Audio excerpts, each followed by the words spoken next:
அல்ஹம்துலில்லாஹ் வஸ்ஸலாத்து வஸ்ஸலாம் அலா ரசூலில்லாஹ் வ அலா ஆலிஹி வ ஸஹ்பிஹி வ மன் தபிஅஹும் பி இஹ்சானின் இலா யௌமித்தீன் அம்மா பஅத். அல்லாஹ்வுடைய பேரருளால் நாம் இன்னும் சில தினங்களிலே புனித ரமதான் மாதத்தை அடையவிருக்கிறோம். இது அல்லாஹு தஆலா அந்த ரமதான் மாதத்தை அடையக்கூடிய பாக்கியத்தை எங்களுக்கு தந்தருளினான் என்றால் அது அல்லாஹு தஆலா எங்கள் மீது கொண்ட மிக பெரும் அன்புக்கு ஒரு பெரியதோர் எடுத்துக்காட்டாக இருந்து கொண்டிருக்கிறது. ஒரு மனிதரை தாண்டி ஒரு மனிதர் ஒரு ரமதான் மாதத்திலே அவருக்கு அமல் செய்ய கிடைப்பதென்பது அவர் மிகப்பெரிய பாக்கியம் செய்தவராக அவர் ஆகிவிடுகிறார். ரமதான் மாதம் என்பது நன்மைகளுக்குரிய மாதம், அல்லாஹுடைய அருள்களை வாரி வழங்குகின்ற மாதம்.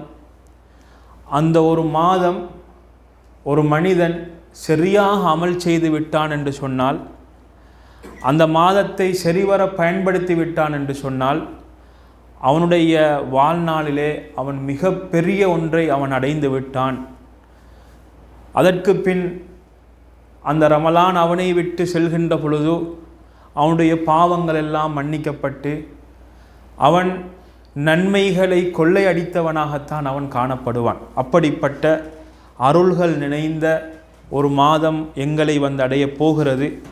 அந்த மாதத்திற்கான தயார் நிலைகளை நாங்கள் செய்து கொண்டிருக்கிறோம். இப்பொழுது நாங்கள் ஷாபான் மாதத்தில் இருந்து கொண்டிருக்கிறோம். இந்த ஷாபான் மாதமானது ரமதான் மாதத்துக்குரிய ஆயத்தங்களை செய்கின்ற மாதமாக இருந்து கொண்டிருக்கிறது. அதற்கான பயிற்சிகளை செய்கின்ற மாதமாக இருந்து கொண்டிருக்கிறது. அப்படிப்பட்ட ஒரு நல்ல ஒரு சிறந்த ஒரு மாதத்தில் நாம் இருந்து கொண்டிருக்கிறோம், ரமதானை எதிர்பார்த்து கொண்டு. இந்த ரமதானை எதிர்பார்த்து பல ஏற்பாடுகளை நாங்கள் செய்து கொண்டிருக்கிறோம். பல எண்ணங்கள் எங்களுடைய உள்ளங்களிலே ஏற்பட்டிருக்கின்றன.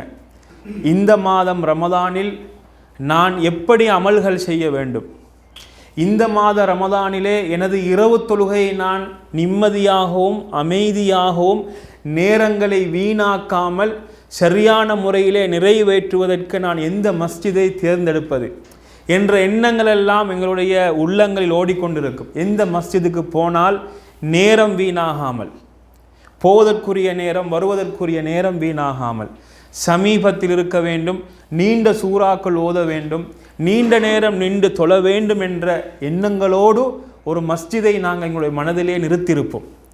தொழுகைக்காக வேண்டி, குர்ஆன் ஓதுவதற்காக வேண்டி, இப்படியெல்லாம் பல ஏற்பாடுகள் எங்களுடைய உள்ளங்களில் ஓடிக்கொண்டுதான் இருக்கிறது. இந்த ரமதான், கடந்த ரமதானில் நான் 3 குர்ஆன்கள் 4 குர்ஆன்கள் முடிப்பதாக என்னுடைய எண்ணம் இருந்தது. ஆனால் 3 குர்ஆனுடன் முடிந்து விட்டது. ஆனால் 2 குர்ஆன் தான் ஓத கிடைத்தது. ஆனால் 1 குர்ஆன் தான் என்னால் முடிக்க முடிந்தது. இந்த ரமதானில் நான் அவ்வாறல்ல, 2 குர்ஆனை முடித்து விடுவேன், 3 குர்ஆனை நான் ஓதுவேன், 4 குர்ஆன்களை நான் ஹத்தம் செய்வேன் என்ற அந்த எண்ணங்கள் எல்லாம் ஓடிக்கொண்டிருக்கின்ற இந்த அழகியதோர் சந்தர்ப்பத்திலே நாங்கள் இதுவும் ரமதானுக்கான ஓர் ஏற்பாடு என்ற அமைப்பிலே ரமதான் நோன்பு, அதனுடைய சிறப்பு, அதனுடைய சட்டங்கள், அது சுன்னாக்கள், அந்த ரமதானிலே இஅ்திகாப் சம்பந்தப்பட்ட விஷயங்கள், ஜக்காத்துல் ஃபித்ர், இப்படிப்பட்ட பல செய்திகளை உள்ளடக்கிய ஒரு பாடமாக இன்ஷா அல்லாஹ் இன்றையிலிருந்து எங்களுடைய கடைசி வகுப்பு வரைக்கும், இன்னும் நான் நினைக்கிறேன் இதை விட்டால் இன்னும் 2 வகுப்புகள் தான் இருக்கின்றன. அந்த 2 வகுப்புகளிலும் இவைகளை உள்ளடக்கிய ஒரு பாடமாக அமையும் என்பதை கூறிக்கொண்டு, நான் உங்களுக்காக வேண்டி எடுத்திருக்கக்கூடிய புத்தகம் வந்து முக்தசருல் ஃபிக்ஹுல் இஸ்லாமி ஃபீ தௌஇல் குர்ஆனி வஸ் சுன்னா என்று சொல்லக்கூடிய ஒரு புதிய, அதாவது நவீன கால ஆலிமுடைய ஒரு தொகுப்பு. முஹம்மது பின் இப்ராஹிம் அப்துல்லா அத்வைஜிரி என்று சொல்லக்கூடியவருடைய ஒரு தொகுப்பாக இது காணப்படுகிறது. ஹஃபிதஹுல்லா அவருடைய ஒரு அழகிய ஒரு தொகுப்பு. நவீன கால அறிஞர்களில் ஒருவர் நவீன கால முறையில், அதாவது இது வந்து ஒரு சுருக்கம், முதலாக சொல்லுங்கள் சுருக்கம். இதில் நாங்கள் கருத்து வேறுபாடுகள் அவைகளுக்கெல்லாம் நாங்கள் விரிவாக போகலை, சுருக்கமாக அவர் பேசுகிறாரு, அழகாக தொகுத்து தந்திருக்கிறார், மிகவும் அழகான முறையில் தொகுத்து சுருக்கமாக தந்திருக்கிறார். இன்ஷா அல்லாஹ் இதை முழுமையாக படிப்பது தான் எங்களுடைய நோக்கமாக இருந்து கொண்டிருக்கிறது. இவருடைய இந்த தொகுப்பிலே தலைப்பாக இவர் இடுகிறார் கிதாபு சியாம். என்ன தலைப்பு? கிதாப் அஸ்ஸியாம், அதாவது நோன்பு பற்றிய பாடம் அப்படின்னு ஒரு தலைப்பிடுறார். இதில் வந்து பெரிய தலைப்பு கிதாபு சியாம், அதில் சிறு தலைப்பாக ஃபிக்ஹு சியாம், நோம்பு என்றால் என்ன, ஃபிக்ஹு அஸ்ஸியாம், நோம்பு என்றால் என்ன. இப்போ நோம்புண்டா என்னன்னு உங்கள்கிட்ட கேட்டால் நீங்கள் என்ன சொல்லுவீங்க? நோம்புண்டா என்ன? நோம்புண்டா என்ன? ஒருத்தர் வந்து கேட்குறார், நோம்பை தெரியாது ஒருத்தர் வந்து கேட்குறார், நோம்புண்டா என்னன்னு கேட்குறார், என்ன சொல்லுவோம் நாங்கள்? தவிந்து கொள்வது. வேற இப்போ ஒரு ஒரு இஸ்லாத், அதாவது மாற்று மத நண்பர் வந்து எங்கள்கிட்ட கேட்குறாரு, நீங்கள் நோன்பு நோட்கிறீங்களே, நோம்புண்டா என்னன்னு கேட்குறாரு, என்ன சொல்லுவோம் நாங்கள்? ஃபாஸ்டிங். 5 கடமைகளில் ஒன்று அப்படி சொன்னால் போதுமா அவருக்கு? நோன்புண்டா என்னென்னு சொல்கிறது, அவர் எப்படி விளங்கப்படுத்துறது? அப்போ நோன்பு இருக்கிற எப்படின்னு கேட்டால் என்ன சொல்லுவீங்க? அல்லாஹுக்காக வேண்டி அல்லாஹுடைய கடமையை நிறைவேற்றுதல். வேறு இப்போ அவருக்கு விளங்கணுமே நாங்கள் என்ன செய்கிறோம்னு.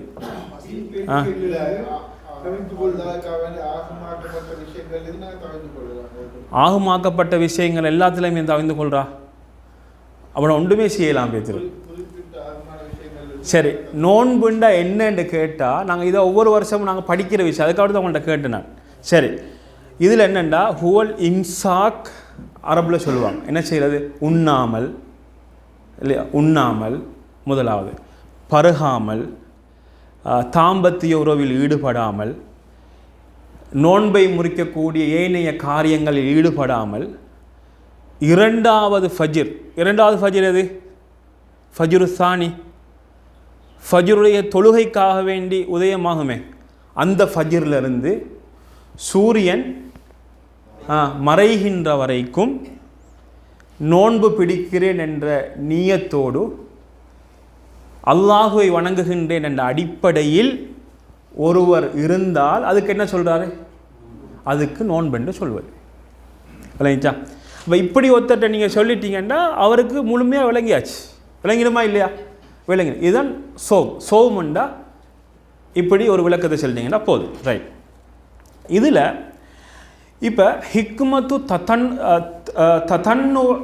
தனவுஇல் இபாதாத், அதாவது வணக்கங்கள் ஏன் பல பகுதிகளாக, பல பிரிவுகளாக, பல விதங்களாக எங்களுக்கு அல்லாஹு தஆலா தந்திருக்கிறார், காரணம் என்ன? அது ஒரு கேள்வி ஒன்றா கேட்குறார் அவர். ஹிக்மத் தனவு அல் இபாதத், வணக்கங்கள் வந்து பல விதங்களாக இருக்குது இல்லையா? ஒரே வணக்கம் இல்லையே. நாங்கள் வணக்கங்களை பார்த்தோம்னா சில வணக்கங்கள் வந்து ஒரு மாதிரி இருக்கும், இன்னொரு வணக்கம் இன்னொரு மாதிரி. இது காரணம் என்ன, என்ன நோக்கம் அப்படின்னு கேட்டால், அல்லாஹு தஆலா இதில் முதலாவது விஷயம், ஒரு அடியான் அல்லாஹ் சோதிக்கிறான். எப்படி சோதிக்கிறான்? அவனுடைய மனோ இச்சை, அவன் அல்லாஹுக்கு எவ்வாறு கட்டுப்படுகிறான், அவனுடைய மனோ இச்சையை வைத்து அவன் அல்லாஹுக்கு எவ்வாறு கட்டுப்படுகிறான் என்பதை அல்லாஹ் சோதிக்கிறான். இது ஒன்று. இரண்டாவது, அல்லாஹு தஆலா அவனுக்கு நலவின் வாயில்கள் இருக்குது, பல வாயில்களை திறந்து கொடுக்கிறான். எதற்காக வேண்டி? நன்மைகளை அதிகமாக செய்வதற்காக வேண்டி.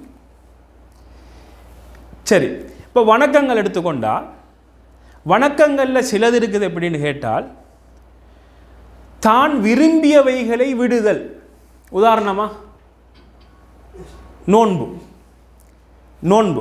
இப்போ நோன்புண்டு வார நேரத்தில் தான் விரும்பிய உணவு சாப்பிட முடியாது, தான் விரும்பிய குடிபானம் சாப்பிட முடியாது, தான் விரும்பிய எதெல்லாம் நோன்பை முறிக்குமோ அவைகள் எதையுமே செய்ய முடியாது. செய்ய முடியுமா? அவனுக்கு விருப்பம், ஆனால் செய்ய முடியாது. இது அவன் விடுவான். இது உண்டு. இரண்டாவது வணக்கங்கள், இரண்டாவது தான் விரும்பியதை செலவு செய்யணும். அது எதில் வரும்? ஜக்காத்து, சதகா, இவைகளில் வரும். தனக்கு விருப்பமான, தான் கஷ்டப்பட்டு சம்பாதித்தது, தான் கஷ்டப்பட்டு சேர்த்தது, இவைகள் என்ன செய்வான்? அவன் செலவு செய்வான். தான் விரும்பியதை செலவு செய்வான். அப்போ இதை நாங்கள் எப்படி விளங்கிக் கொள்ளணும்னு கேட்டால், அப்துல்லான்னு சொல்லக்கூடியவர் இருப்பார். அவருக்கு ஒரு 100 ரியால் சதக்கா செய்வதை விட ஒரு நோன்பு பிடிப்பது இலகுவாக இருக்கும். விளங்கிச்சா? அல்லாஹு தாலா ஏன் வணக்கங்களை ஒரே அமைப்பில் வைக்காம பல அமைப்பில் பல வகைகளில் வச்சிருக்கான் தெரியுமா? இந்த அப்துல்லாவை எடுத்துக்கொள்வோம். அப்துல்லாவுக்கு 100 ரியால் சதக்கா செய்வதை விட நோன்பு பிடிப்பது அவருக்கு லேசி. அப்துல் ரஹ்மான் சொல்லக்கூடியவர் இருக்கிறாரு. அவருக்கு நோன்பு பிடிப்பதை விட அவருக்கு 100 ரியால் சதக்கா செய்வது இலகுவானது. அப்துல்லா என்ன செய்வார்? அவருடைய மீசானுக்காக வேண்டி, அவருடைய நன்மையின் தராசிக்காக வேண்டி சதக்காக்கள், தான தர்மங்களை செஞ்சு செஞ்சு செஞ்சு அவர் தேடுவார். அது அவருடைய பகுதி, அப்படியே போவார். அப்துல் ரஹ்மான் என்ன செய்வார்? அவருக்கு நோன்பு லேசின்னா அவர் நோன்பை பிடிச்சு கொண்டு அவருடைய பாதையில் அப்படி பேத்து கொண்டு இருப்பார். இன்னொருத்தருக்கு இல்மு கற்பது இலகுவாக இருக்கும், அவரை கற்றுக் கொடுத்து கொண்டு பேத்து கொண்டு இருப்பார். இன்னொருத்தருக்கு தாவா செய்வது என்பது இலகுவான வழி, அவர் அதில் அதிகமாக ஈடுபடுவார். அப்போ ஃபர்லானவைகளை செய்வதோடு உஃபரியான விடயங்களை அவருக்கு அதில் கஷ்டமாக இருக்குது, இவருக்கு இது லேசாக இருக்குது. அப்போ எவருக்கு லேசாக இருக்குதோ அந்த வழியில் அவங்க என்ன செய்வாங்க? மறுமையை நோக்கிய பயணங்களை செய்து கொண்டு இருப்பார்கள். அப்போ இது அல்லாஹு தாலா அடியார்கள் மீது கொண்ட அன்பா இல்லையா? இல்லை நீங்கள் இப்படித்தான் செய்யணும்டா அப்துல்லாக்கு லேசாக இருக்குது, அப்துல் ரஹ்மானுக்கு கஷ்டமாக பேத்திடும். இப்படித்தான் செய்யணும், இப்படித்தான் இருக்கணும்டா. இது அல்லாஹு தாலாவுடைய மிகப்பெரிய ஹிக்மத்துக்களில் ஒன்றாக இது காணப்படுகிறது. சரி, இது ஒன்று. அப்போ அதில் ஒரு பகுதி இப்போ நோன்பு எங்களை அடைய போகிறது. ரைட். இந்த தலைப்பில் இரண்டாவது தலைப்பு சலாஹுல் கல்ப். இந்த நோன்பின் மூலமாக எங்களுக்கு கிடைக்கின்ற மிகப்பெரிய வெகுமதி என்ன தெரியுமா? உள்ளம் தூய்மையாகுவது. ஏண்டா ஒருவர் நோன்பு நோட்டுட்டாருண்டா சஹருக்கு எழும்புறாரு, இரவையில் தூங்குகிற நேரத்திலே நான் இன்றைக்கு நாளைக்கு நோன்பு பிடிக்கணும் அப்படின்ற ஒரு எண்ணத்தில் தூங்குறாரு, சஹருக்கு எழும்புறாரு, சாப்பிட்றாரு, நோன்பு நீயத்தோடு தூங்குறார். இப்போ அன்றைக்கு நோன்பு நீயத்தோடு இருக்கக்கூடியவர் அவருடைய உள்ளத்தில் என்ன இருக்குன்னு தெரியுமா? அவருடைய உள்ளம் முழுமையாக அல்லாஹுடைய அச்சம் நிறைந்து காணப்படும். அன்றைக்கு நீங்கள் பாருங்கள், அந்த நோன்பாளிகள் வளமையை விட சோர்ந்து போயிருப்பாங்க. வளமையை விட அவர் அப்படியே அவருடைய ஆட்டம் ஓட்டம் எல்லாம் அப்படியே ஒடுங்கி போயிருக்கும். அவருடைய எண்ணமெல்லாம் எங்கே இருக்கும்? அல்லாஹுவை பற்றி எண்ணமாகத்தான் இருக்கும். டைமுக்கு துஹா தொழுவார், குர்ஆனை கிடைக்கிற நேரத்தில் குர்ஆன் ஓதுவார், 5 நேரங்களும் ஜமாத்தோட தொலை பார்ப்பார், இன்னும் எத்தனையோ அமல்கள் செய்யலும் அத்தனை அமல்களையும் செய்ய பார்ப்பார். இப்போ உள்ளத்தை தூய்மைப்படுத்துவதும் பக்குவப்படுத்துவதும் அல்லாஹ்வின் பக்கம் அவனை இணைக்கக்கூடியதுமாக இந்த ரமலான் இருந்து கொண்டு இருக்கிறது. அப்போ நாங்கள் என்ன செய்ய வேண்டும்? இந்த ரமலானை இவ்வாறான வழிகளில் விளங்கிக் கொள்கின்ற பொழுது ரமலானுடைய உண்மையான நோக்கத்தை நாம் என்ன செஞ்சு கொள்ளலாம்? புரிந்து கொள்ள முடிகிறது. ரைட். இப்போ ஹிக்மத்து மஷ்ரூஇயத் அஸ்ஸியாம், நோன்பு மார்க்கமாக்கப்பட்டதின் நோக்கம் என்ன அப்படின்னு ஒரு தலைப்பு போடுறார். அதில் முதலாவது சொல்கிறாரு, நோக்கங்களில் முதலாவது நோக்கம் என்ன தெரியுமா? இறையச்சத்தின் பக்கம் இந்த நோன்பு ஒரு மனிதனை இட்டு செல்கிறது. சரியா இல்லையா? இப்போ நாங்கள் முன்னுக்கு சொன்னோமா இல்லையா? ஒரு மனிதன் வயிறு நிரம்ப சாப்பிட்டு உடம்புல முழு சக்தியோடு இருக்கக்குள்ளதான அடுத்த பக்கத்தை யோசிக்கிறான். அப்படி தானே? அடுத்த பக்கம் யோசனையெல்லாம் ஏன் வருது? இங்கே எல்லாம் நிறைஞ்சு காணப்போக்குள்ள தான். அப்போ நோன்பு நோற்றவுடன் அல்லாஹுடைய சிந்தனை, அல்லாஹுடைய அச்சம் சும்மாவே அவனுடைய உள்ளத்தில் வருது. அப்போ நோன்புடைய முக்கியமான நோக்கம் லஅல்லக்கும் தத்தகூன், இறையச்சம் உள்ளவர்களாக நீங்கள் மாற வேண்டும். ரைட். இரண்டாவது, நோன்பு ஒரு மனிதனுடைய உள்ளத்தை கட்டுப்படுத்துகிறது. கட்டுப்படுத்துதா இல்லையா? எப்படி கட்டுப்படுத்துது சொல்லுங்க பார்க்க. எப்படி கட்டுப்படுத்துது? காலையில் எழும்புறாரு, பெருசாவெல்லாம் யோசிக்க வேணாம். காலையில் எழும்புறாரு, நோன்பு, தொண்டையெல்லாம் காஞ்சி வறண்டு வைத்து, தண்ணி முன்னுக்கு இருக்குது, கூழ் தண்ணி இருக்குது, கூழ் பானம் இருக்குது, குடிக்கலாமா? யாருமே இல்லை, யாரும் இல்லை, யாரும் பார்க்கல. குடிப்பாரா? குடிக்க மாட்டார். உள்ளத்தை கட்டுப்படுத்துகிறது இல்லையா? உள்ளத்தை கட்டுப்படுத்துகிறது. இந்த நோம்பால உள்ளத்தை கட்டுப்படுத்தக்கூடிய அந்த தன்மை எதிலையுமே இல்லை, எதாலையும் கொண்டு வர முடியாது. சும்மா உதாரணத்தை வச்சுக்கோங்களேன். ஒரு நோயாளி வைத்தியர்கிட்ட போகிறார், கடுமையாக பாதிக்கப்பட்டிருக்கிறார். அப்போ டாக்டர் என்ன சொல்கிறாரு? ஒரு லிஸ்ட்டே கொடுக்குறாரு. இதை சாப்பிட வேணாம், அதை சாப்பிட வேணாம், அதை சாப்பிட எல்லாம் பெரிய லிஸ்ட் ஒன்று கொடுத்தாச்சு. என்ன செய்வார்? ஒரு நாள், 2 நாள், 3 நாள் முடிஞ்சு அடுத்த நாள் கொஞ்சம் சாப்பிட்டா பரவாயில்ல. வீட்டில் இருக்கிறவங்களே சொல்லுவாங்க, கொஞ்சம் சாப்பிடுங்களே, அது பிரச்சனை இல்லை உங்களுக்கு. ஏன்னா அவங்களும் தின்னணுமே, அவங்களும் என்ன செய்யணும்? தின்னணுமே. கொஞ்சம் சாப்பிடுங்க, பிரச்சனை இல்லை. அப்போ ஆனால் அந்த நோன்பு இருக்குது தானே, அந்த நோன்பு ஒரு மனிதனுடைய உள்ளத்தை கட்டுப்படுத்துவதை போன்று வேறு எதாலும் செய்ய முடியாது. இது ஒன்று. இரண்டாவது, அதிலே தான் உள்ளம். உள்ளம் ஒரு மனிதனை ஆக்கிரமித்து கொண்டு தான் இருக்கும். இந்த நேரம் அவனை ஒரு கொண்ட்ரோலில் வச்சிட்டு இருக்கும். ஆனால் அந்த கொண்ட்ரோலை உடைச்சி தவிடுபடி ஆக்கக்கூடியது நோன்பு தான். நோன்பால் மட்டும்தான் செய்ய முடியும், வேற ஒன்றாலையும் செய்ய முடியாது. நீ பார்த்தீங்கன்னா இந்த உள்ளம் தான் எல்லாத்துக்கும் காரணம். என்னது? உள்ளம் தான். உள்ளம் தான் செல்லும். நீ என்னது? நீ இதை செய்யணும், அதுக்குரிய எல்லா வழிகளையும் என்ன செய்யும்? காட்டி கொடுக்கும். இது நல்லம், அது அங்கே, இது எல்லா காரியங்கள் எல்லாம் கொடுத்து அப்படியே அவனை எடுத்துகிட்டு பெய்திருமா இல்லையா?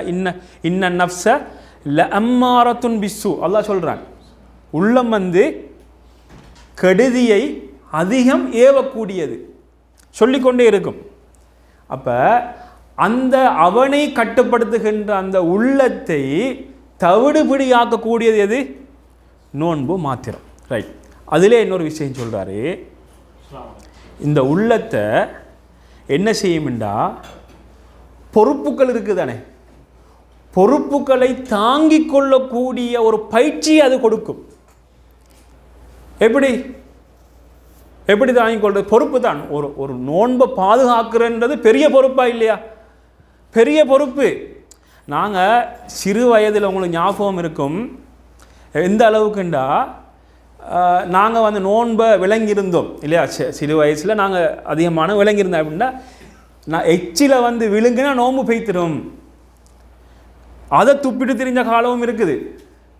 வாயை கொப்பரிச்சால் நாவில் இருக்கக்கூடிய ஈரம் போணுச்சேன்னா என்ன செஞ்சிடும்? நோன்பு முறிஞ்சிடும்ன்றதுக்காக வேண்டி நாக்க துறைச்சவங்களும் இருக்கிறாங்க வாயை கழுவிட்டு. ஏன்னா அது பிழையான முறை. ஆனால் அது பாதுகாக்க சிறு வயதில் இதெல்லாம் நடந்திருக்குது.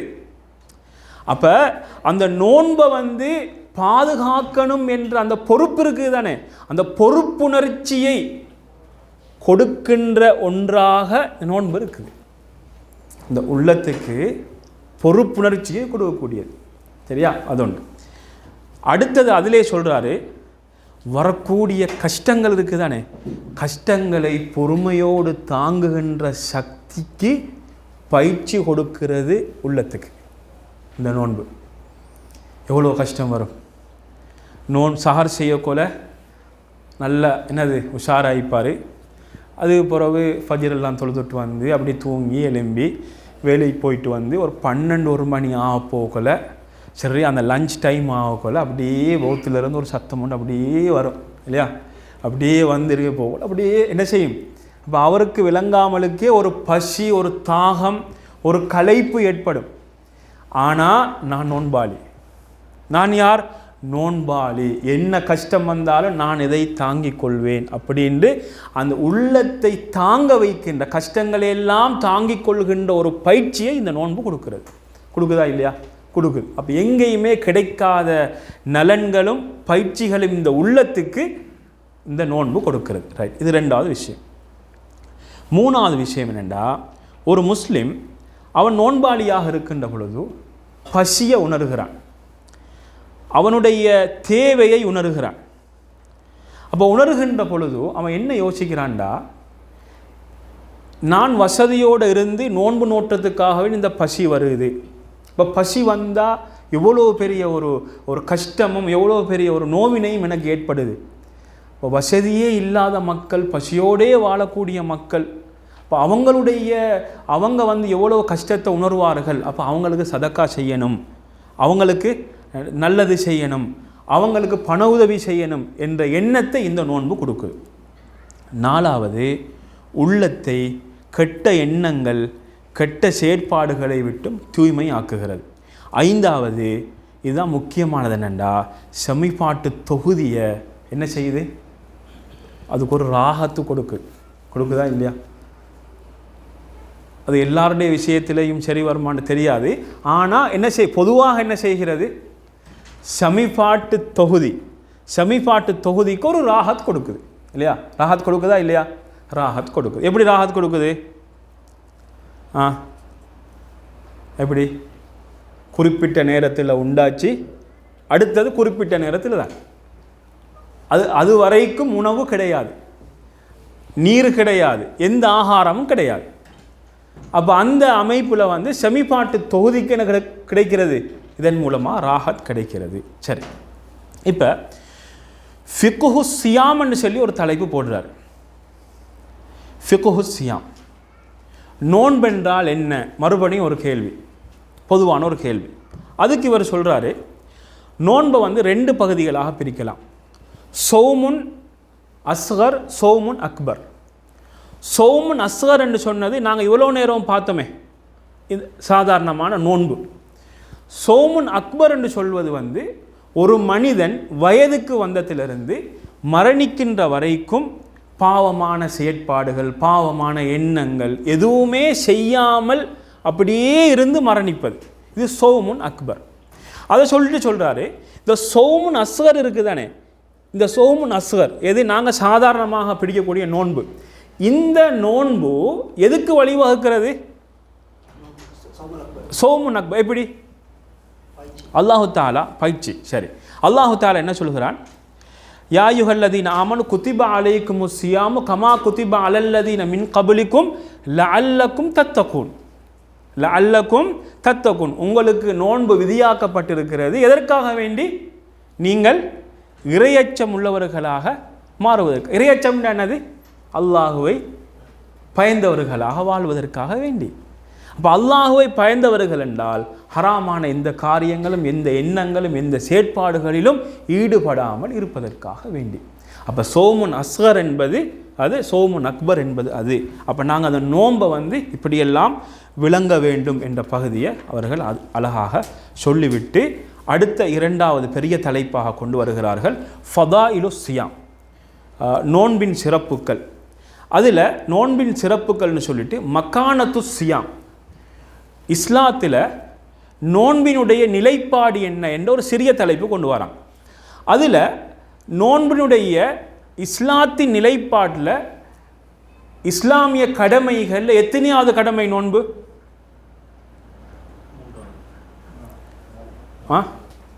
எத்தனையாவது?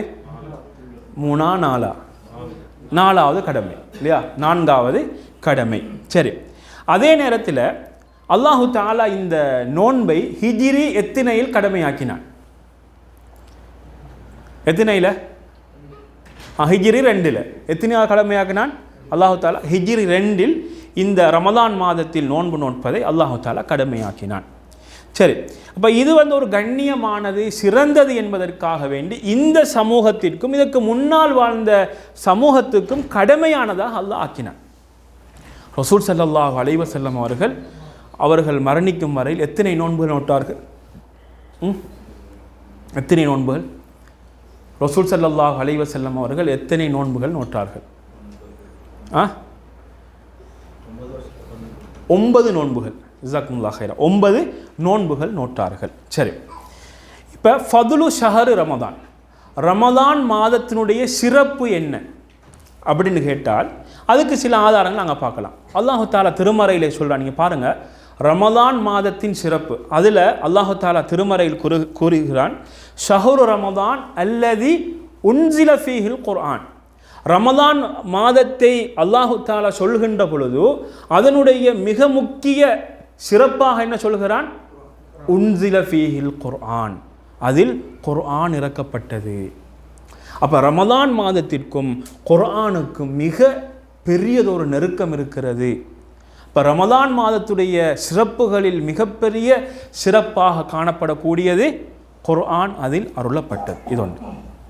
சரி, அடுத்ததாக இந்த ரமதான் மாதத்தை பற்றி சொல்கின்ற பொழுது ரசூலுல்லாஹி ஸல்லல்லாஹு அலைஹி வஸல்லம் அவர்கள் கூறுகிறார்கள், இந்த செய்தி புகாரி முஸ்லிமிலே பதிவாக இருக்கிறது, இதா ஜா ரமதான், ரமதான் வந்துவிட்டால் ஃபுத்திஹத் அப்வாபுல் ஜன்னா, சுவர்க்கத்தின் வாயில்கள் திறக்கப்படும். சுப்ஹானல்லாஹ், இல்லையா? நீ பாருங்கள், சுவர்க்கத்துடைய வாயில்கள் எல்லாம் திறக்கப்பட்டுவிடும்.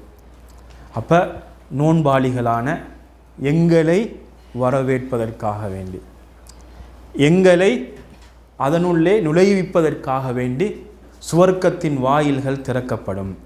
வகுல்லிகத் அபுவாபுன்னார், நரகத்தின் வாயில்கள் மூடப்படும். வசுஃபிதத்தி ஷயாத்தீன், ஷைத்தான்கள் விலங்கிடப்படுவார்கள். இது புகாரி முஸ்லிமில் பதிவாக இருக்குது.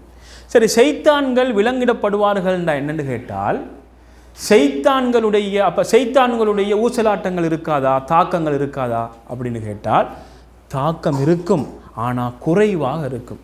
ஏன்னா அவங்க விலங்கு போடப்பட்டாச்சே, விலங்கு போடப்பட்டால் அவங்களுடைய தாக்கம் என்ன இருக்கும்? குறைவாக காணப்படும், குறைவாக. அப்போ அல்லாஹு தாலா இப்படியெல்லாம் எங்களுக்கு ஏன் ஏற்பாடு செஞ்சு தந்திருக்கிறான்? சொல்லுங்க பார்க்க, ஏன் ஏற்பாடு செஞ்சு தந்திருக்கிறான்? கூடுதலான நன்மையை சம்பாதித்து கொள்ளுங்கள். கூடுதலான நன்மை. ரமதான் மாதம் வந்துவிட்டால் அல்லாஹு தாலா ஒரு மலக்கை அனுப்பி அந்த மலக்கு என்ன சொல்வார்? யா பாகியல் ஹைர் அக்பில், நன்மையை தேடக்கூடியவரே, நன்மையை செய்யக்கூடியவரே, இதோ உன்னுடைய மாதம், இதோ இது உன்னுடைய மாதம், அள்ளிக்கொண்டு போ என்று சொல்வார். யா பாகிய ஷர் அக்சிர், கெடுதிகள் செய்யக்கூடியவரே, பாவம் செய்யக்கூடியவரே, பாவத்தை சுருக்கிக்கொள், பாவத்தை விட்டுவிடு, நன்மைக்குரிய மாதம் என்று அவர் சொல்லுவார். அப்போ அவ்வளவுக்கு சிறந்த ஒரு மாதமாக இருக்கிறது. சரி, நோன்பின் சிறப்பு. அதில் அபூ ஹுரைரா ரலியல்லாஹு அன்ஹு அவர்கள் அறியக்கூடிய செய்தி, ரசூலுல்லாஹி ஸல்லல்லாஹு அலைஹி வஸல்லம் அவர்கள் குறிப்பிடுகிறார்கள், குல்லு அமலிபின் ஆதம் யுதாஅஃப், ஆதமுடைய மகனுடைய எல்லா அமல்களும் பல மடங்குகளாக, அலைக்கும் ஸலாம், பல மடங்குகளாக ஆக்கி கொடுக்கப்படும். சரியா? இது நாங்கள் பல தடவைகள் கேட்ட செய்தி. கேட்டாலும் ஃபதக்கிர் ஃபஇன்ன திக்ரா தன்ஃபஉல் முஃமினீன், இல்லையா? அல்லாஹ் தஆலா என்ன சொல்கிறான்? ஃபதக்கிர், நீங்கள் நினைவூட்டுங்கன்றான். யாருமே தெரியாத செய்திகளை எங்கேயுமே சொல்கிறல, தெரிஞ்ச செய்தி தான். ஏன் சொல்கிறோம்? நினைவுபடுத்துவதற்காக வேண்டி. சரி, அப்போ குல்லு அமலிபின் ஆதம் யுதாஃப், ஆதமுடைய மகனுடைய எல்லா அமல்களும் அவனுக்கு பல மடங்குகளாக்கி கொடுக்கப்படும். அதை ரசூல் ஸல்லல்லாஹு அலைஹி வஸல்லம் அவங்க சொல்கிறாங்க, அல் ஹசனத்து அஷ்ரத்து அம்சாலிஹா, ஒரு நன்மை 10 மடங்காக, அப்படி எது வரைக்கும்? 700 மடங்கு வரைக்கும் அப்படியே போகும். அவனுடைய இஹ்லாஸ், அவனுடைய மன தூய்மை, இப்படி 700 மடங்கு வரைக்கும் போகும். அல்லாஹு தஆலா சொல்லுகிறான், இல்ல சௌம், நோன்பை தவிர. நோன்புக்கெல்லாம் இந்த கணக்கு கிடையாது. நீங்கள் வேணா மற்ற நன்மைக்கெல்லாம் வச்சுக்கோங்க, ஆனால் நோன்புக்கு என்ன கிடையாது? இந்த கணக்கு கிடையாது. ஃபஇன்னஹு லீ, இது அவன் எனக்காக வேண்டி என்றே அவன் பிடிக்கிறான். அதில் எந்த ஒரு முகஸ்தூதியும் காட்ட முடியாது. நோன்பை காட்ட முடியுமா யாருக்கிட்டையாவது? ஒன்றுமே செய்ய முடியாது. அவன் தனிமையில் இருந்தாலும் எல்லாருக்கும் முன்னுக்கு இருந்தால் அவன் நோன்பாளியா, நோன்பு அவனுக்குள்ளே இருக்குது. அந்த நோன்பை அவன் எனக்காக வேண்டி அவன் நோக்கிறான். வ அன அஜிஸி பிஹி, நான் அவனுக்கு அதுக்குரிய கூலியை நான் கொடுக்கிறேன். இந்த கணக்கில் அல்ல, அது வேற கணக்கில். வயத ஷஹ்வத்தஹு வ தஆமஹு மின் அஜிலி, அவனுடைய உணவை அவனுடைய ஆசையை எனக்காக வேண்டி அவன் விடுகிறான்.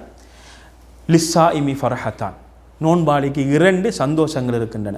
ஃபர்ஹத்துன் இன்த ஃபித்ரிஹி, அவன் நோன்பை திறக்கின்ற பொழுது அவனுக்கு ஒரு சந்தோஷம் ஏற்படும். வருமா இல்லையா? சாதாரணமாக எல்லோருக்கும் ஒரு மனிதன் என்ற அடிப்படையில் நோன்பை திறக்கின்ற பொழுது சந்தோஷம் ஒன்று ஏற்படும். வ ஃபர்ஹத்துன் இன்த லிகாஇ ரப்பிஹி, அவனுடைய இரட்சகனை அவன் சந்திக்கின்ற பொழுது அவனுக்கு ஒரு சந்தோஷம் ஏற்படும். வல ஹுலூஃபு ஃபமி ஃபீஹி அத்யப் இன்தல்லாஹ், அவனுடைய வாயிலிருந்து வருகின்ற வாடை அது அல்லாஹ்விடத்திலே கஸ்தூரியை விட மிகவும் நறுமணமானது. அவன் உண்ணாமல் பருகாமல் இருக்கின்ற பொழுது அவனுடைய இறப்பை காய்ந்து அதிலிருந்து ஒரு வாடை வெளியேறும். அந்த வாடை கூட அல்லாஹ்விடத்திலே சிறப்பானது என்று சொல்கிறான். அப்போ நோன்பாளி எந்த அளவுக்கு சிறப்பானவன்! அல்லாஹு தாலா, நீங்கள் பாருங்கள், அல்லாஹு தாலா ஒரு நோன்பாளியை எப்படியெல்லாம் கண்ணியப்படுத்துகிறான், எப்படியெல்லாம் கண்ணியப்படுத்துகிறான். இவ்வளவுக்கு கண்ணியத்தை கொடுக்கக்கூடிய அந்த ரப்புல் ஆலமீன், நாங்கள் நோன்பை சரியாக பிடிச்சிட்டு அல்லாஹ்விடத்தில் போனோம் என்றால் இதற்குரிய கூலியை அல்லாஹ் எப்படியெல்லாம் அள்ளி தருவதற்கு காத்து கொண்டிருக்கிறான். அந்த நோன்பு எங்களை அடைய போகுது. அப்போ அந்த நோன்பில் நாங்கள் அமல் செய்வதற்கு நாங்கள் தயாராக இருக்கிறோமா? இன்ஷா அல்லாஹ் எல்லோரும் தயாராக இருக்கிறோம். ரைட். 2வது செய்தி, மன்சாம ரமதான ஈமானன் வஹ்திசாபன் ஒஃபிர லஹு மா தகத்தம் மின் தன்ப். இது புகாரி முஸ்லிமில் பதிவாக இருக்குது. யார் ஒருவர் ரமதானிலே பகல் காலங்களில் நின்று வணங்கினால் அவருடைய சிறிய பாவங்கள் எல்லாம் என்ன செய்யப்பட்டுவிடும்? முன் சென்ற சிறிய பாவங்கள் மன்னிக்கப்படும். அதே போல் இரவில் யார் நின்று வணங்குகிறாரோ அவருக்கு அவருடைய முன் சென்ற பாவங்கள் சிறிய பாவங்கள்லாம் மன்னிக்கப்பட்டிடும். அப்போ பாவ மன்னிப்பு என்பது பகலிலும் இருக்குது, இரவிலும் இருக்குது. அல்லாஹ் அள்ளி அள்ளி வாரி வாரி வழங்கி கொண்டே இருக்கிறான். நீ பாருங்கள், பகல்லையும் கொடுக்குறான், இரவையிலையும் கொடுக்குறான், நன்மையையும் அதிகரித்து கொடுக்குறான், அள்ளி அள்ளி கொடுக்குறான். நாங்கள் அள்ளி எடுக்க விருப்பமா? இதுதான் கேள்வி. ஒவ்வொருத்தரும் கேட்கணும், உள்ளத்தை தட்டி கேட்கணும். அல்லாஹ் தாரன்றான், எங்களில் பலர் வானாம்ன்றோம். நாங்கள் என்ன செய்கிறோம்? அல்லாஹ் தாரன்றான், நாங்கள் வானாம்ன்றோம். சரியா? இது இல்லை.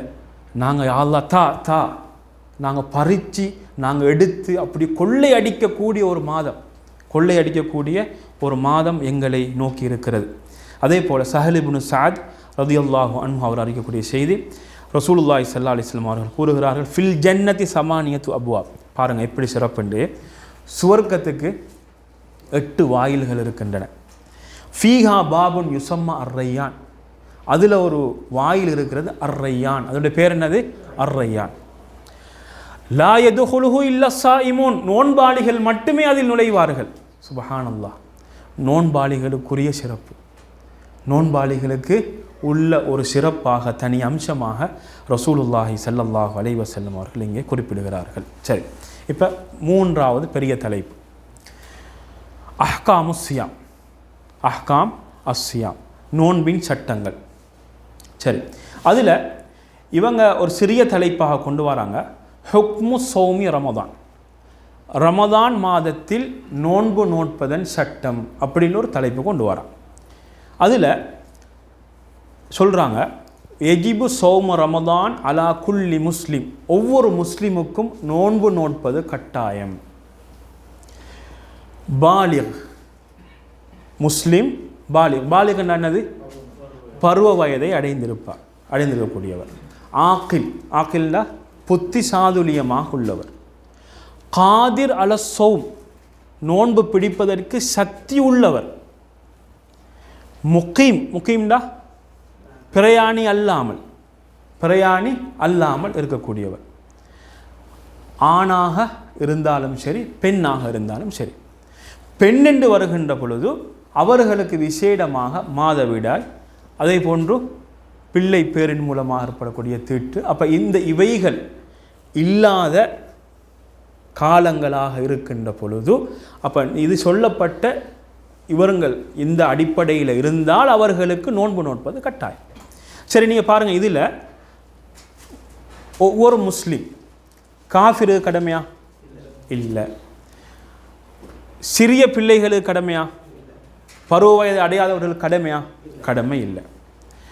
புத்தி சாதுரியமற்றவர்கள் கடமையா? இல்லை.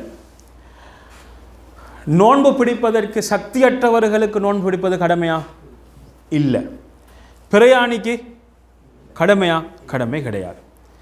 அதே போன்று பெண்கள் வார நேரத்தில் அவங்களுக்கு விசேடமாக மாதவிடாய், அதே போன்று பிள்ளை பேறு தீற்றின் காரணமாக. அப்போ இந்த காரணங்கள், இந்த இவைகள், அப்போ இந்த நிபந்தனைகளுக்கு உட்பட்ட ஒருவராக இருக்கின்ற பொழுது அவர்களுக்கு என்னது நோன்பு பிடிப்பது கட்டாயம். சரியா? கட்டாயம். இது ஒரு பெருசாக பேச வேண்டிய விஷயத்தை சுருக்கமாக அழகாக சொல்லியிருக்கிறாங்க. சரி, இதில் ஒரு ஹதீஸ் ஆதாரமாக கொண்டு வராங்க. அப்துல்லாஹ் இப்னு உமர் ரலியல்லாஹு அவர்களுடைய செய்தி. ரசூல் ஸல்லல்லாஹு அலைஹி வஸல்லம் அவர்கள் சொன்னார்கள். சரி, நான் இந்த ஹதீஸுடைய ஆரம்பத்தை சொல்ல நீங்கள் முடிச்சு வைங்க. இன்னல் இஸ்லாம புனிய அலா ஹம்சின் ஷஹாதத்தி அல்லா இலாஹ இல்லல்லாஹ் வ இகாமிஸ் ஸலா வ இதாஇஸ் ஸகா வ ஸியாம் ரமதான் வ இகாமிஸ் ஸலா வ இதாஇஸ் ஸகா வ ஸௌமி ரமதான் வ ஹஜ்ஜில் பைத். நாங்கள் என்ன குர்ஆன் மதரசாவில் பெரும்பாலும் இதை நாங்கள் சிறு வயதிலிருந்தே இதில் வேறு அமைப்பிலேயாவது நாங்கள் பாடமாக்கி இருப்போம். இது புகாரி முஸ்லீமில் பதிவாக இருக்கக்கூடிய செய்தி. சரி, அப்போ இது இந்த தலைப்புக்கு என்ன எங்களோட ஆதாரம்னு கேட்டால், ஐம்பெருங்கடமைகளில் ஒன்றாக ரசூல் ஸல்லல்லாஹு அலைஹி வஸல்லம் அவர்கள் இந்த இடத்துல சொல்லி காட்டுகிறார்கள். சரி, அடுத்த தலைப்பு சுபூத் துஹூலி ஷஹரி ரமதான். ரமதான் மாதம் நுழைந்து விட்டது என்பதை எவ்வாறு தீர்மானிப்பது? சரியா? அப்போ இது ஒரு கேள்வியாக இவங்க இங்கே வைக்கிறாங்க. சரி, 2 விடயங்களில் ஒன்றை வைத்து ரமதான் மாதம் நுழைந்து விட்டது என்பதை தீர்மானிக்கலாம். ஒன்று, ரமதான் மாதத்தினுடைய தலைப்பிறையை தென்பட்டால், தலைப்பிறையை ஒரு நீதமான ஒரு முஸ்லீம் பார்க்குறாரு, அப்படி கண்டுட்டார் என்றால் அவர் ஆணாக இருந்தாலும் சரி பெண்ணாக இருந்தாலும் சரி. சரியா? அப்போ ஒரு ஆள் தலைப்பிறையை கண்டுட்டாருண்டா அப்போ ரமதான் மாதம் என்னது ஆரம்பித்து விட்டது. ரமலான் மாதம் ஆரம்பித்து விட்டது. சரி, ஒன்று. இது ஒரு முறை. இரண்டாவது முறை, ஷாபான் மாதத்தை 30 நாட்களாக பூர்ணமாக்கியதற்கு பின் அடுத்த நாள் என்னது? ரமதானுடைய மாதம். அப்போ இது எப்போ இது நிகழும் என்று கேட்டால், ஷாபானுடைய 30வது அன்று இரவு பிறை தென்படவில்லை என்று சொன்னால் அப்போ அவர் என்ன செய்வார்? அடுத்த நாள் நோன்பு நோட்பாரா? இல்லை, நோன்பு நோட்க மாட்டார். அவர் என்ன செய்வார்? ஷாபானை 30ஆக பூர்த்தி செய்துவிட்டு அதுக்கு அடுத்த நாள் என்ன செய்வார்? ரமதானை ஆரம்பிப்பார். சரி, அப்போ இந்த 2 முறையில் வரும். சரி, ரசூலுல்லாஹி ஸல்லல்லாஹு அலைஹி வஸல்லம் அவர்கள் கூறினார்கள், சூமு லிருயதிஹி, அந்த தலைப்பிறையை காணுவதன் மூலமாக நீங்கள் நோன்பு நோற்றுக் கொள்ளுங்கள்.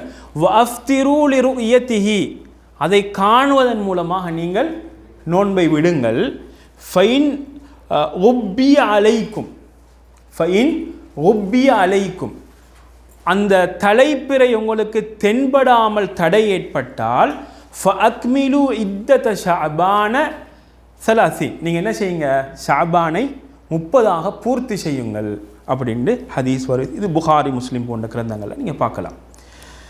சரி, இப்போ இன்னொரு தலைப்பு போடுறாங்க, அஹ்காம் ருயத்தி ஹிலால் ரமதான். ரமதானுடைய தலைப்பிறையை காணுவதன் சட்டங்கள் அப்படின்னு ஒரு தலைப்பு போடுறான். சரியா? அந்த தலைப்பில் இவங்க கொண்டு வராங்க. இப்போ ரமதானுடைய மாதம் தரிபட்டு விட்டது. எப்படி? ஒன்றோ தலைப்பிறையை கண்டாங்க அதன் மூலமாக, அப்படி இல்லைண்டா ஷாபானை 30 பூர்த்தி செய்துவிட்டு அடுத்த நாள் ரமதான் அப்படின்னு வந்து விட்டால் என்ன செய்யணும்னு கேட்டால் நோன்பை ஆரம்பிப்பது கட்டாயம். என்ன செய்யணும்? நோன்பை ஆரம்பிச்சிடணும். ஏண்டா ரமதான் மாதம், அதாவது ரமலான் மாதம்னு சொல்லி உறுதியாயிட்டா இல்லையா? உறுதியான உடனே இவர் என்ன செய்வார்? நோன்பை இவர் ஆரம்பிச்சிடுவார். சரி சரி. இப்போ ஷாபான் மாதத்துடைய 30வது இரவு, அதில் வானமும் தெளிவாக இருக்குது, எந்த ஒரு மறைவும் இல்லை, வானம் தெளிவாக இருக்குது. பிறையை பார்க்குறாங்க, பிற தென்படலை. இவங்க என்ன செய்வாங்க? ஷாபான 30 பூர்த்தி செய்வாங்க. அதே போல் இதை போல தான் வானத்தில் வந்து தடை இருக்குது, பிறையை பார்க்க இயலாது. எப்படி தடை வரலாம்? மேகம், மலை மேகம். வேறு என்ன வரலாம்? மலை மேகம், மலை இருட்டிகள்லாம் உண்டு இல்லையா? வேறு என்ன வரலாம்? உபார். அது இங்கே வரலாம். நம்ம நாட்டில் வாரத்துக்கு சான்ஸ் இருக்குதா? குறவு இல்லையா? இங்கே வரலாம். எப்படி வரலாம்? தூசி படிந்து காணப்படுது. அப்போ இதனாலையும் என்ன செய்யலாது? பிறை பார்க்க முடியாமல் இருந்தால் அப்போ அவர் என்ன செய்வார் என்றால் ஷாபானை 30 பூர்த்தி செய்துவிட்டு அடுத்த நாள் என்ன செய்வார்? ரமலானை ஆரம்பிப்பார். சரி. இப்போ இதா சாமன் நாசு சமானியத்தன் ஸ்ரீன யோமன். இப்போ ரமதானை வந்து ஆரம்பித்து 28 நாளை பெய்த்தாங்க. 28வது அன்று இரவு இவங்க என்ன செய்கிறாங்கன்னா ஷவ்வாலுடைய பிறை தென்படுது. விளங்கிச்சா? இவங்க என்ன செய்கிறாங்க? நோன்பு 28 பிடிச்சிட்டாங்க. அடுத்தது வந்து 29. அந்த இரவு வந்து ஷவ்வாலுடைய பிறை தென்பட்டால் இவங்க என்ன செய்வாங்க தெரியுமா? என்ன செய்வாங்க? அவங்க என்ன செய்வாங்கண்டா பெருநாள் எடுத்துட்டு புறவு என்ன செய்வாங்க? ஒரு நாளை இவங்க என்ன செய்யணும்? கலா செய்ய வேண்டும். சரியா? இப்போ விளங்கிச்சா இல்லையா? விளங்கிச்சு. அப்போ என்ன நடந்திருக்குது? ஆரம்பத்தில் ஒரு தவறு வந்திருக்கு. அதுக்காக வேண்டி என்ன செய்யக்கூடாது? பிறைக்கு பொறுப்பாக இருந்தாங்களே அவங்களோட சண்டை பிடிக்கப்படாது. ஏன்னா இஸ்லாம் தான் தீர்வை செல்லுது. நீங்கள் என்ன செய்யுங்க? அவங்களும் ஒரு அடிப்படையில் சொன்னாங்க, அது தவறு, இஜ்திஹாத் அடிப்படையில் சொன்னாங்க. அது சரியாக இருந்தால் 2 நன்மை, அது பிழையாக போகிற பட்சத்தில் அவங்களுக்கு ஒரு நன்மை, பாவம் இல்லை, ஒரு நன்மை. அவங்க வேணுமென்று செய்யலை, ஒரு நன்மை. அப்போ இஸ்லாம் என்ன செய்யுது? அழகான முறையில் வழிகாட்டுது. என்ன செய்யுங்கன்னா நீங்கள் என்ன செய்யுங்க? ஒரு நாளை கலா செய்து விடுங்கள். சரி. இப்போ பிற கண்டாச்சு. எங்கே கண்டாச்சு? ஒரு நாட்டில் கண்டாச்சு. இப்போ ஒரு நாட்டில் பிற கண்டால் இப்போ யாருக்கெல்லாம் இப்போ நோன்பு பிடிக்கிறது கட்டாயம்னு கேட்டால் நல்லா இதை நல்லா தெளிவாக விளங்கிக் கொள்ளுங்க. இப்போ ஒரு நாடு, அந்த நாட்டில் ஒரு அமைப்பு இருக்குது. என்ன அமைப்பு இருக்குது? ஒரு இஸ்லாமிய நாடுன்னு வச்சுக்கோங்களேன், இஸ்லாமிய நாடு. அந்த நாடு, அந்த அரசாங்கம் ஒரு கட்டமைப்பில் வைத்து கொண்டு இருக்குது. அப்போ அந்த நாட்டில் வந்து பிறை கண்டா அந்த அரசாங்கம் அறிவிக்குது, நாங்கள் பிற கண்டுட்டோம் அப்படின்னு அறிவிக்குது. அறிவித்தா நாங்கள் என்ன செய்யணும்? அந்த நாட்டில் இருக்கக்கூடிய நாங்களாக இருந்தால் நாங்கள் இந்த நோன்பை ஆரம்பிப்போம் இல்லையா? ஆரம்பிப்போம். சரி. அப்போ அந்த நாடு, இப்போ அடுத்த நாட்டில் உள்ளவங்க அதை பின்பற்றணுமான்னு கேட்டால் அந்த நாட்டில் இருக்கக்கூடிய அரசாங்கம் வந்து அல்லது இந்த பிறைக்கு வந்து பொறுப்பான அமைப்பு இருப்பாங்களே அவங்க சொல்கிறாங்க, நீங்கள் சரி நாங்கள் அந்த நாட்டை நாங்கள் பின்பற்றுவோம் அப்படின்னு சொல்லி அவங்க ஒன்று சேர்ந்தார்கள் என்றால் அதை பின்பற்றி போகலாம். அரபுலகம் மாதிரி. அரபுலகத்தில் பெரும்பாலும் என்ன செய்வாங்க? சவுதியில் காண்கின்ற பிறையை அவங்க என்ன செய்வாங்க? அவங்களுடைய பிறையாக ஏற்றுக்கொள்வார்கள். இப்படி போகலாம். சரி. இது ஒரு முறை. ரைட்டா? இது ஒரு முறை. சரி.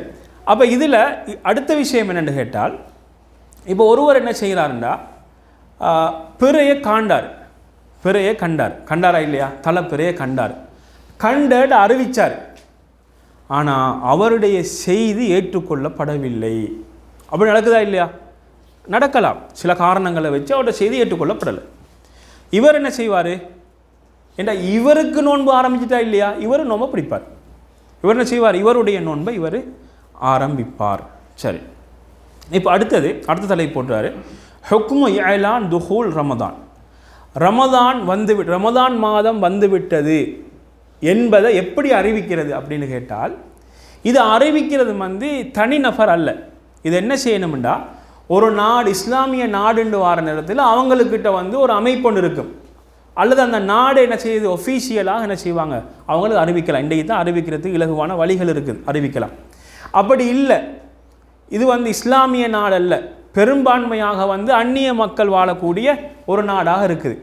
அந்த நாட்டிலையும் ஒரு இஸ்லாமிய அமைப்பு ஒன்று இருக்குமா இல்லையா, பிறை குழு ஒன்றோ அல்லது பிறை என்ற ஒரு அமைப்பு ஒன்று இருக்கும். அப்போ அவங்க என்ன செய்வாங்க, அவங்க மூலமாக இந்த செய்தி வெளியாகும், அவங்க மூலமாக இந்த செய்தி வெளியேற்றப்படும். சரி, அப்போ இந்த பிறை சம்பந்தமாக இந்த செய்தியை முடிச்சுட்டு அடுத்தது ஒரு தலைப்பு போடுறாங்க, என்னென்னா ஹுக்மு ஸௌம் மன் ஜஹிலல் வக்த். சரியா, இப்போ நான் இப்போ சொல்லித்தாரதெல்லாம் சில நேரங்களில் உங்களுக்கு உபயோகமாக இருக்கும். அப்படி இல்லைண்டா நீங்கள் தெரிஞ்சு வச்சிருக்கிறதால ஒரு மூணாவது ஒரு மனுஷன் கேட்குற டைமில் என்ன செய்யலாம், உங்களுக்கு சொல்லிக் கொடு, நான் இப்படி ஒரு விஷயம் படித்தோம் என்கிறத என்ன செய்யலாம், சொல்லி கொடுக்கலாம். அதனால் கவனமாக கேட்டுக்கொள்ளுங்கள். சரி, ஹுக்மு ஸௌம் மன் ஜஹிலல் வக்த். இப்போ நேரம் தெரியாது, காலம் தெரியாது, ஒருவர் இருக்கிறார், அவர் எப்படி நோன்பு பிடிக்கிறது, இது நடக்குமா இந்த காலத்தில்? நடக்குமான்னு கேட்டால் நடக்க சான்ஸ் இருக்குது. யாருக்குன்னு கேட்டால், ஒரு கண் தெரியாத ஒருவர் இருக்கிறாரு, அவருக்கு நேரங்களை காலங்களை சொல்லிக் கொடுக்குறதுக்கு யாருமே இல்லாத ஒரு நிலையில் இருக்கிறார். இரண்டாவது ஒருத்தர் என்ன செய்கிறார், சிறைச்சாலையில் இருக்கிறார். சில சிறைச்சாலைகள் இருக்குது, கொண்டு போய் போட்டால் போட்டது தான், அதுக்கு போகிற என்ன இல்லை, அதுக்கு போகிற எந்த விதமான கம்யூனிகேஷனும் இல்லை, தகவலும் இல்லை, ஒன்றுமே இல்லை. அப்படியாப்பட்ட ஒரு நிலையில் ஒருத்தர் இருக்கிறார். இப்போ இவருக்கு நாங்கள் 3 நிலைகளை நாங்கள் சொல்லுவோம். ஒன்று என்னென்னா, இப்போ இவர் நோன்பு பிடிச்சது ரமதான் மாதத்துக்கு ஒத்து போனால் எந்த பிரச்சனையும் இல்லை. சரியா இவர் நோன்பு பிடிச்சார், அது ரமதான் மாதமாகவே இருந்தால் அது பிரச்சனையே இல்லை. சரி, இவர் ரமதான் மாதத்திற்கு முன்னால் நோன்பு பிடிச்சிட்டார்டா, இப்போ ஷாபான்லேயோ அல்லது ரஜபிலேயோ இவர் நோன்பு பிடிச்சிருந்தால் அந்த நோன்பு என்ன செய்யாது, நோன்பு இருபடாது. நோன்பு இருபடுமா? நோன்பு இருபடாது. சரி, இவர் ரமதான் மாதத்துக்கு பிறகு நோன்பு பிடிச்சிருந்தால் நோன்பு செல்லுபடி ஆகும். ஏன்னா அந்த காலத்துக்கு ஒன்றோ, ஏண்டா இவர் ஆரம்பத்தில் சரியாக அந்த நேரத்துக்கு நோன்பு நோட்டார், ரெண்டாவதுல அந்த காலம் அந்த நேரம் ஆரம்பிக்கிறதுக்கு முன்னால் இவர் என்ன நோன்பு நோட்டார். இப்போ நேரம் வருவதற்கு முன்னால் தொழுதால் தொழுகை ஏற்றுக்கொள்ளப்படுமா? தொழுகை ஏற்றுக்கொள்ளப்படமா. அதே மாதிரி அந்த நோன்புடைய காலத்துக்கு முன்னால் இவர் நோன்பு பிடிச்சார் என்பதற்காக வேண்டி அந்த நோன்பு ஏற்றுக்கொள்ளப்பட மாட்டாது. சரி, நோன்பு மாதத்துக்கு பின்னால் நோன்பு பிடிச்சால் ஏற்றுக்கொள்ளப்படும். ஏன்னா அந்த காலம் தாண்டி என்ன செய்கிறாரு, அவர் பிடிக்கிறார் என்பதற்காக வேண்டி. சரி, இப்போ அடுத்த தலைப்பு போடுறாங்க, ஹுக்மு மன் சாம ஃபீ பலதின் சும்ம சாஃபர். ஒரு நாட்டில் நோன்பு பிடிச்சிட்டு இன்னொரு நாட்டுக்கு பயணம் போகிறார் இல்லையா, இன்னொரு நாட்டுக்கு பயணம் போகிறார். அப்போ இவருடைய நிலை என்ன அப்படின்னு கேட்டால், இப்போ உதாரணமாக சொல்லுவோமே, சவுதியில் நோன்பு பிடிக்கிறார், சவுதியில் நோன்பு ஆரம்பித்தார், நோன்பு பிடிச்சிட்டு இவர் என்ன செய்கிறாரு, எங்கே போகிறாரு, இலங்கைக்கு போகிறார், இல்லாட்டி இந்தியாவுக்கு போகிறார். சரி, இப்போ அங்கே போனால் இவருடைய சட்டம் என்னென்னா, இவர் எந்த நாட்டில் இருக்கிறார் அந்த நாட்டுடைய சட்டம் தான் இல்லைங்களா, அந்த நாட்டுடைய சட்டம். இதுதான் சுருக்கம். இப்போ உதாரணமாக இப்போ இவர் இங்கே நோன்பு பிடிச்சார், இப்போ இங்கே நோன்பு பிடிச்சார், உதாரணத்துக்கு ஒரு டேட் ஒன்று சொல்லுங்களே, 20ஆம் தேதி நோன்பு பிடிச்சார். எந்த 20ஆம் தேதி? சரி, ஒரு 20ஆம் தேதி பிடிச்சார். அப்போ அங்கே இலங்கைக்கு போனார். இலங்கையில் பெரும்பாலும் என்ன செய்வாங்க, ஒரு நாள் பிந்தித்தானே பிடிப்பாங்க, ஒரு நாள் பிந்தி பிடிப்பாங்க. சரி, அப்போ இவர் இலங்கையில் போய் என்ன செய்ய போகிறாரு, பெருநாள் கொண்டாட போகிறாரு, நோன்பு கடைசியில் போனார். ரைட், போனவருக்கு இப்போ இவர்கிட்ட கணக்கு படிக்கு இப்போ சவுதியில் என்ன செஞ்சிட்டாங்க,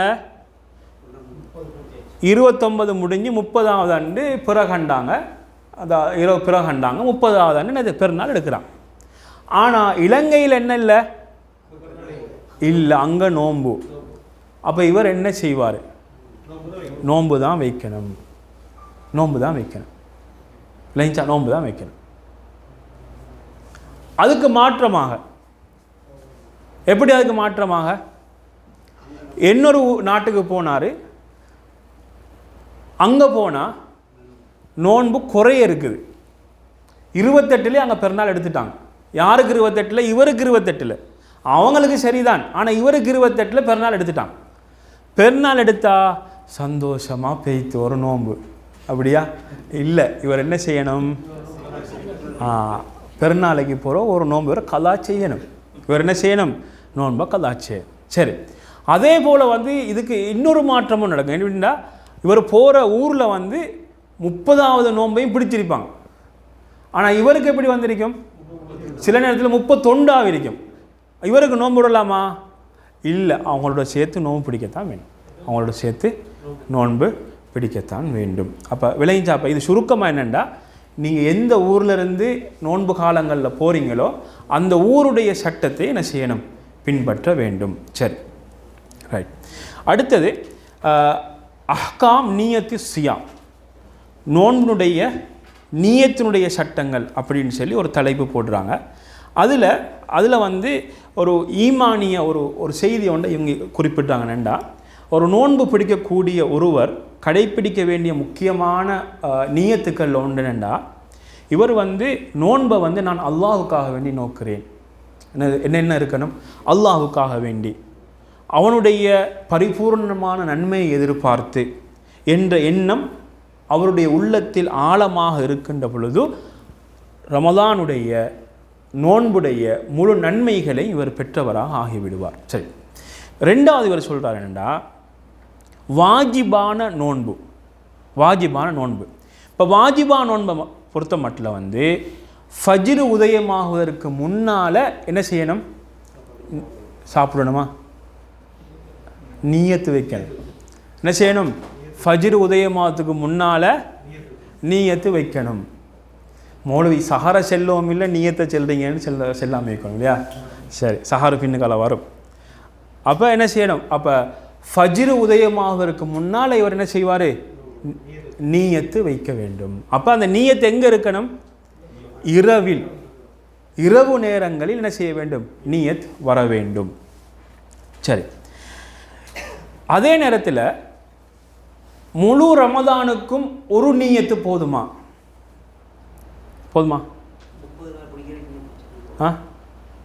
போதா?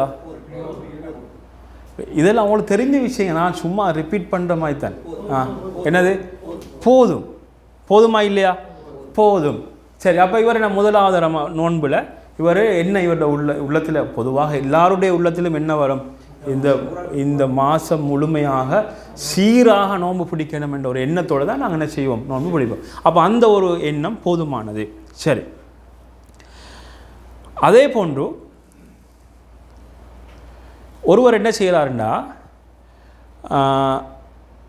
யசிஹு சௌமு அல் ஃபரத் பினியத்தின் மினன் நஹார் இதாலம் யாலம் முஜூபஹு பில்லை. இப்போ சில நேரங்களில் இப்படி ஒரு சம்பவம் நடக்கலாம். எப்படின்னா, பிற கண்டாங்களா இல்லையான்ற ஒரு பேச்சுவார்த்தை ஒன்று பேய்த்துட்டு இருக்குது. ஒரு தீர்க்கமான ஒரு முடிவு ஒன்று வரலை. இது பெரும்பாலும் இலங்கையில் அதிகமாக நடக்கக்கூடிய ஒரு சம்பவம். இலங்கை இந்தியாக்களே நடக்கும் இல்லையா? இந்தியாவில் நடக்கலாம். பிற கண்டா இல்லையா, இல்லாட்டி கண்டவர் எங்கால கண்டார், எப்படி பார்த்தார் அந்த பிறையை, இப்படியெல்லாம் நிறைய கேள்விகள் இப்படி பேய்த்து கொண்டு இருக்கும். சரி, அப்போ இவர் என்ன செய்கிறாரு? முடிவு வரலை, இவர் தூங்கிட்டார். சரியா? முடிவை பார்த்தா செல்கிற மாதிரி இல்லை, வரல, தூங்கிட்டார். இப்போ காலையில் பகல் நேரம் இவர் எழும்பினா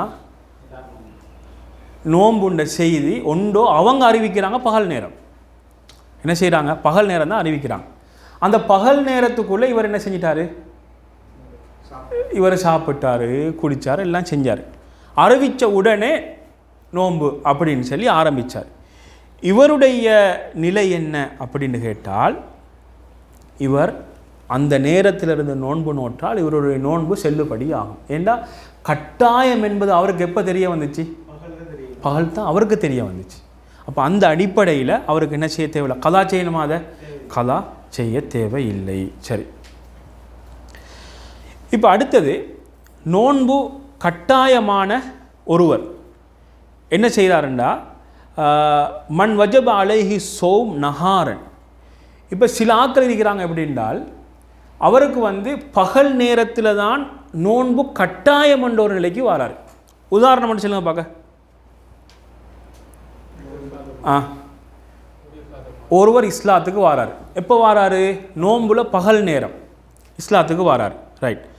அதே போல் ஒருத்தருக்கு பைத்தியம் தெளிதப்ப நோன்புல பகல் நேரத்தில், நோன்புல பகல் நேரம். ஒரு சிறுவர் என்ன செய்கிறாரு? பெண்களை சொல்லலை, ஒரு சிறுவர் வந்து என்ன செய்கிறாரு?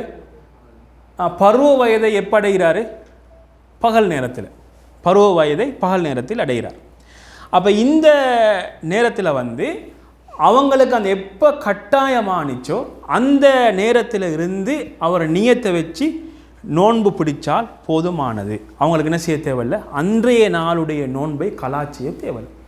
அப்போ ஒரு இஸ்லாத்துக்கு வந்துட்டார். இவங்களுக்கு பெரும்பாலும் இது தேவைப்பட்ட இஸ்லாத்துக்கு வந்தார். இஸ்லாத்துக்கு வந்தவுடன் பகல் நேரத்தில் நாங்கள் அவருக்கு என்ன சொல்லுவோம்? நீங்கள் நோன்பை கண்டினியூ பண்ணுங்கன்னு சொல்லுவோம். இஸ்லாத்துக்கு வந்துட்டார்னா நோன்பை நீங்கள் தொடருங்கன்னு சொல்லுவோம்.